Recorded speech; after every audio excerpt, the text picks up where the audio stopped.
Hello student, आपका computer class में आपका स्वागत है। जैसा कि आप देखते हैं आपको वीडियो चल रहा है वृत्तों से संबंधित क्षेत्रफल, जिसमें मैं पार्ट नंबर 2 तक कंप्लीट कर चुका हूं। आज पार्ट नंबर 3 होने वाला है। इस पार्ट को हम किस प्रकार से करेंगे, यानी इसमें भी हमारे फॉर्मूले होने वाले हैं।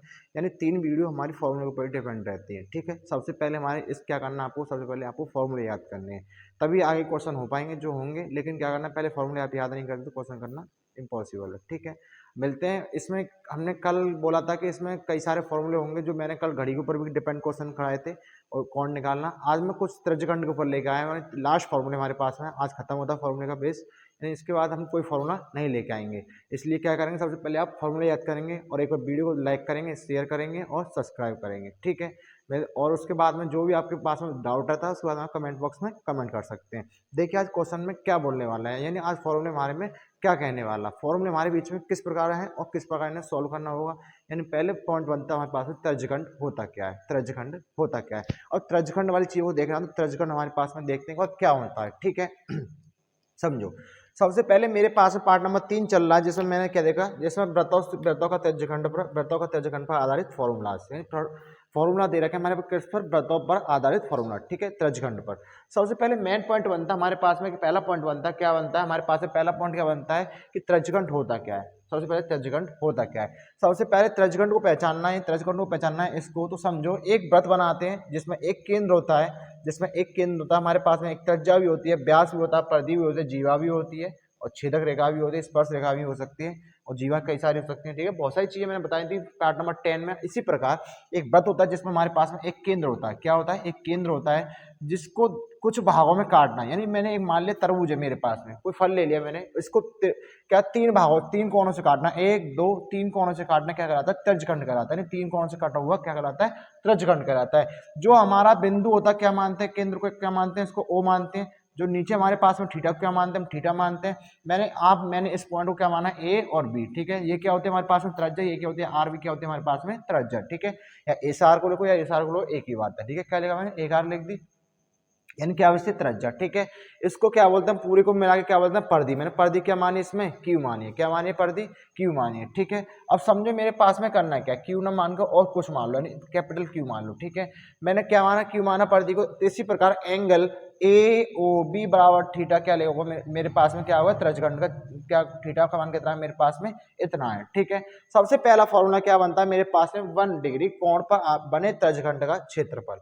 1 डिग्री कोण पर बने त्रिज्यखंड का क्षेत्रफल क्या होगा मेरे पास में, पाई आर स्क्वायर बट्टे 360 डिग्री। ठीक है, आपको बहुत अच्छे प्रकार से याद करना है। अब पाई आर स्क्वायर किसका फॉर्मूला होता है, वृत्त का क्षेत्रफल बट्टे 360 क्या होता है मेरे पास में, एक ही बिंदु से प्रकाल से घुमाया गया पूरा बिंदु। यानी मुझे एक, मैंने 12 कल घड़ी बताया था, घड़ी को घुमाया 12 पर सुई ली है मैंने, तो 12 को दोबारा से वहीं लेके आया था, तो क्या रहा 360 डिग्री घूमते, कितने पर, 360 डिग्री पर। ठीक है, समझो दूसरा क्वेश्चन क्या बनता है मेरे पास में, अंतःकोण थीटा वाले त्रिज्यखंड लघु अंतःकोण थीटा वाले त्रिज्यखंड, यानी अंतःकोण थीटा वाले त्रिज्यखंड, यानी इसको एक और नाम दे सकते हैं हम, लघु त्रिज्यखंड वाला क्षेत्रफल। ठीक है, लघु त्रिज्यखंड का क्षेत्रफल।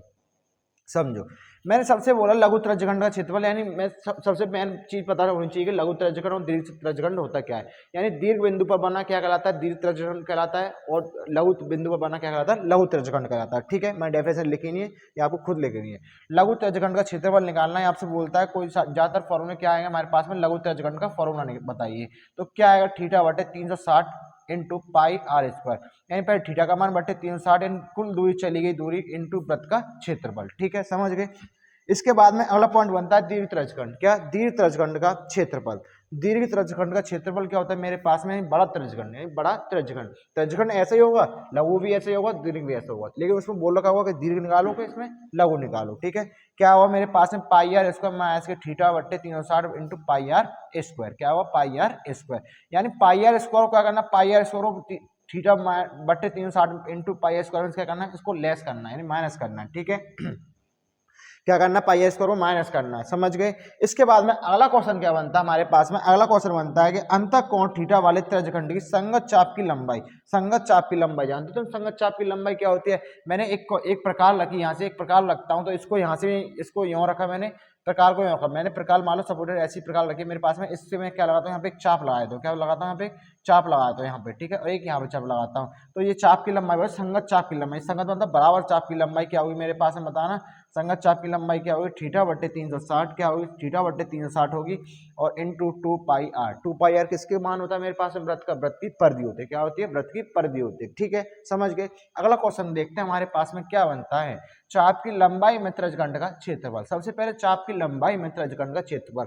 मानो मैंने भी आपको बताया कि एक चाप मेरे पास में ये लगा हुआ है, मानो मैंने एक चाप बताया आपके पास में ये लगा हुआ है, चाप की लंबाई में त्रिज्यखंड का क्षेत्रफल क्या होगा मेरे पास में, मैंने एक चाप लिया, केवल क्या लिया, एक चाप लिया, चाप की लंबाई में त्रिज्यखंड का क्षेत्रफल, यानी एक लिया तो क्या करूंगा, आधा करूंगा ना, 1/2 LR, 1/2 LR, यानी चाप की लंबाई यानी L और त्रिज्या यानी R, और क्या है मेरे पास में, आधा यानी 1/2। मैंने क्या देखा, चाप की लंबाई में त्रिज्यखंड का क्षेत्रफल क्या हुआ, 1/2 LR। ठीक है, लंबाई इंटू R² त्रिज्या। ठीक है, समझो। अगला क्वेश्चन, अगला पॉइंट बनता है मेरे पास में दीर्घ त्रिज्यखंड में, ये पॉइंट हुआ दीर्घ त्रिज्यखंड में संगत चाप की लंबाई, दीर्घ त्रिज्यखंड क्या हो रहा है, दीर्घ त्रिज्यखंड में संगत चाप की लंबाई। उसने क्या बोला था, अंतःकोण थीटा वाले त्रिज्यखंड की संगत चाप की लंबाई, अंतःकोण थीटा वाले यानी मतलब लघु, क्या लघु, समझ इधर ले जाना, क्या लघु। ठीक है, क्या कर सकते हैं, लघु त्रिज्यखंड। ठीक है, लघु त्रिज्यखंड के लिए बोला इसने, क्या बोला, लघु त्रिज्यखंड के लिए। ठीक है, समझो मेरे पास में लघु त्रिज्यखंड हो गया। इसके बाद में करना क्या है, नेक्स्ट क्वेश्चन क्या बनता है मेरे पास में, समझना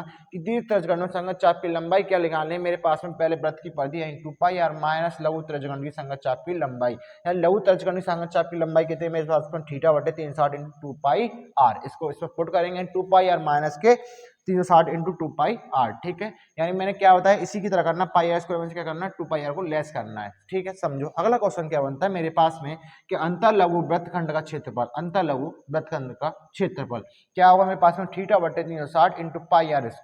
इसको फॉर्मूले को बहुत अच्छे प्रकार से याद करना है, इसको बहुत अच्छे प्रकार से याद करना है। ये कैसे करना है ये आपको डिपेंड करता है, लिखो या याद करो वो आपको डिपेंड करेगा, मैं तो केवल समझा सकता हूँ आपको। ठीक है, थीटा बटे 360 इंटू 2 पाई आर, थीटा बटे 360 इंटू वृत्त का क्षेत्रफल माइनस त्रिज्या का स्क्वायर और साइन थीटा बटे 2 और कॉस थीटा बटे 2, यानी क्या करना है, साइन का आधा करना है और कॉस का आधा करना है। ठीक है, ये आपको फॉर्मूले, इसमें कुछ तोड़फोड़ हो नहीं सकती, क्या करना है आपको, केवल याद ही करने होंगे। ठीक है, समझो।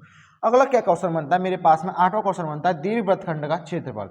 दीर्घ वृत्तखंड का क्षेत्रफल क्या होता है मेरे पास में, वृत्त का क्षेत्रफल पाई आर स्क्वायर माइनस के लघु वृत्तखंड का क्षेत्रफल क्या आया था मेरे पास में, थीटा बटे 360 into pi r square minus के आर स्क्वायर साइन थीटा बटे 2 और कॉस थीटा बटे 2। तो उसको क्या पुट करेंगे, इसको इसकी जगह पुट करेंगे, इसकी जगह इसको पुट करेंगे, वृत्त के क्षेत्रफल में क्या करेंगे, लघु वृत्त का क्षेत्र, लघु वृत्तखंड का क्षेत्रफल को लेस करेंगे। ठीक है, मैंने इतनी सारी चीजें बताई। पहला पॉइंट बनता है आपके पास में त्रिज्यखंड पता होना चाहिए, क्या होना चाहिए, त्रिज्यखंड को आपको पता होना चाहिए।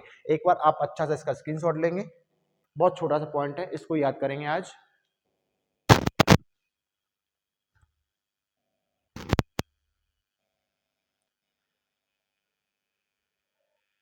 आपने स्क्रीनशॉट ले लिया होगा। इसके आगे मिलेंगे कल नेक्स्ट वीडियो में हम, यानी आज मैंने बहुत छोटे पॉइंट में आपको समझाया, केवल मैं फॉर्मूले इसलिए कराता हूँ, केवल फॉर्मूला ओनली, क्या फॉर्मूले पे ध्यान दो। ठीक है, क्या करना है, इसको बहुत अच्छे प्रकार से रिवाइज करना है। मैंने पार्ट 3 तक आपको फॉर्मूले कराए, इनको बहुत अच्छे प्रकार से रिवाइज करना है, यानी आगे वाले चैप्टर में, आने वाले चैप्टर में ये बहुत हेल्पफुल रहेंगे, इसलिए क्या करना है आपको इनको ढंग से याद करना है। ठीक है, और मिलते हैं कल नेक्स्ट वीडियो में, एक बार इसको रिवाइज करेंगे, और जो नहीं पढ़ रहे हैं अभी पढ़ लें, टाइम है अभी, पढ़ना शुरू कर दें। ठीक है, आपको बोर्ड नंबर लाने हैं तो पढ़ना चालू करें, इसलिए क्या करना है आपको पढ़ाई करना बहुत जरूरी है। इसके बाद मिलेंगे कल नेक्स्ट वीडियो में। थैंक यू, धन्यवाद।